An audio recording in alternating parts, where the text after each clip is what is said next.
In the 21st century, the world is experiencing difficult times. No matter how one chooses to look at things or how much of a positive attitude one tries to adopt, there is still a great deal of uncertainty amongst most people in regards to the future, and many of those who have taken the time to investigate and who are aware of such things see the situation as hopeless, and many feel powerless in the face of the New World Order Leviathan that is ever more quickly engulfing our civilization. Yet the reality is that people are not powerless at all. In fact, quite the opposite is true, for there is a very simple and effective way to stop the New World Order in its tracks. Let's be honest about it. The system that we live under is corrupt. It's rotten to the core. It's about self-service, and it's run by psychopaths and criminals, and everyone knows it. And they get away with it, and the world continues along in this dysfunctional manner, simply because we let it continue. So stop going along with it. Understand that the way to bring about real change in the world is through non-compliance to the system. And many ask, what is non-compliance? Does this mean I should quit my job and burn all my money? And the answer to any questions such as these is no, of course not. Non-compliance is about doing the right thing. It's about disconnecting yourself from the system, being responsible for your thoughts, your actions and your intentions, and it lies very much in realizing your own potential. Do what is right in all that you do.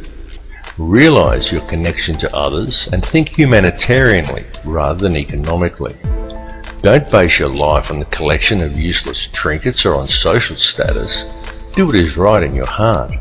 And doing what is right, understanding whether what you are doing is the right thing or not, is not something you have to decide. It's something that you already know in your heart if you would just look and be honest with yourself. If you are doing something that you need to justify to yourself with inner dialogue, then chances are that you're doing the wrong thing and are simply trying to talk yourself into allowing it. You know this. Knowledge of it is within your heart. You just have to look and you will find it. Understand how the energy works. Be aware of the energy you are drawing into yourself, of what you are manifesting with that energy, and what type of energy you are contributing back to the energy supply for others to draw upon. This is truly how it works. Realize your potential as a human being. Forget the imaginary restraints that have been placed before you by the academic system and the limitations you are told exist by science and religious teachings, and look at the whole spectrum, because the fact is that each of these institutions functions only to compartmentalize knowledge. Each exists for the very purpose of limiting the scope of your understanding by locking you into a contained and restrictive paradigm, and until people begin to look beyond such imposed limitations, open their minds and make the connections between religion and science, they are never going to make the connections to themselves, to this reality, and to the Creator that men have called God.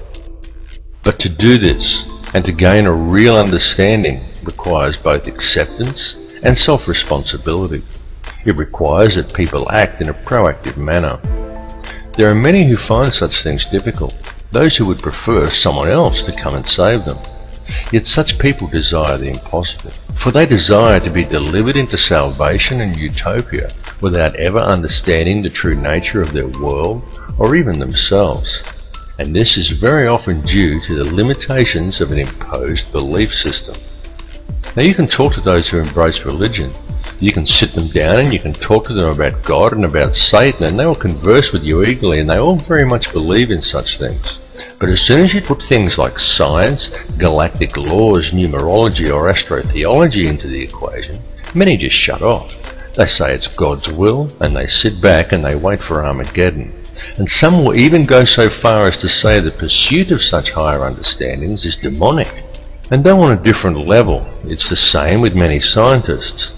They understand the mechanics of it all, but many refuse to add spirituality into the picture and only adhere to laws that can be applied on a mechanical level. Both approaches are inherently flawed because neither will consider the arguments of the other, and both refuse to take into account, allow for and even embrace the true nature of feelings and emotions. Yet feeling and emotion is the key to it all. Feeling and emotion is the language that is used to create and to mold reality. Feeling and emotion is the true nature of prayer, and it is also the language by which man may communicate with the Creator. What is the true nature of that divine entity that man has named God? The intelligence that underlies all, the fabric that permeates all realities. The Creator exists as one, a single consciousness that is in essence a duality, both male and female, the Alpha and the Omega. This is why in religious text in which the Creator speaks, it is in the plural. This is the nature of the divine matrix that connects all things, the consciousness of which we are all expressions. As self-awareness grows and realization of one's connection to this consciousness awakens within each person, institutionalized religions seek to externalize this force and suggest that God is something external from man, a benefactor that is looking down on us. Many so-called New Age religions attempt to internalize it and suggest that God is yourself, that God lies within. But both of these understandings are erroneous.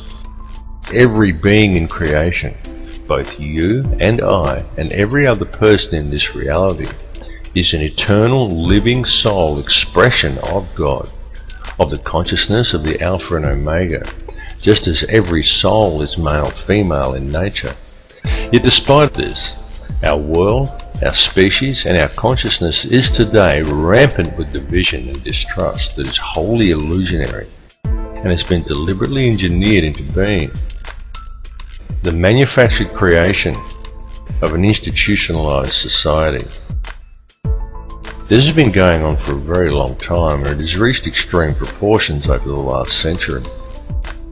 During this time, man as a species has been shifted so far from his center and so far away from true reality that we have almost completely lost our humanity. We have been trained to be totally dependent upon the system. We have been robbed of our will, of our self-esteem and our independence. We have been trained to believe whatever the TV tells us and to think that image, social status and the collecting of meaningless trinkets is the meaning of life. But most importantly, through television, the mass media and through the ingestion of brain-inhibiting toxins such as fluoride, we have been robbed of our power to think critically and objectively. And most dangerously of all, through these same machinations, we have been robbed of our life skills. This last fact alone has placed mankind in the most vulnerable position of our entire recorded history. For at this point in time, we are, almost each and every one of us, completely dependent upon a corrupt corporate apparatus for our survival. An apparatus that places profits before people. It has nothing at all to do with the true nature of man, of our place upon and relationship to this earth or to each other. Yet we depend upon it for our food, for our housing, for our information, and even for our entertainment. It tells us what to do, where to go, what to look like, what to eat, how to dress, how to act, and what to think about the world and about each other. And we obey it while the world around us is raped. And if this corporate apparatus were suddenly to fail or shut down, every supermarket shelf in the world would be almost completely empty, and every resource we take for granted as being on hand for our daily lives would be depleted in a matter of just 3 days. And what then? Because if a person from almost any level of modern society was suddenly to be left alone to fend for themselves, there are very few who would be able to survive. It is of the utmost importance that mankind wake up to the reality of this and to the true situation the world is facing, because the future we are allowing to be created, and to which we are also allowing ourselves to literally become completely enslaved to and totally dependent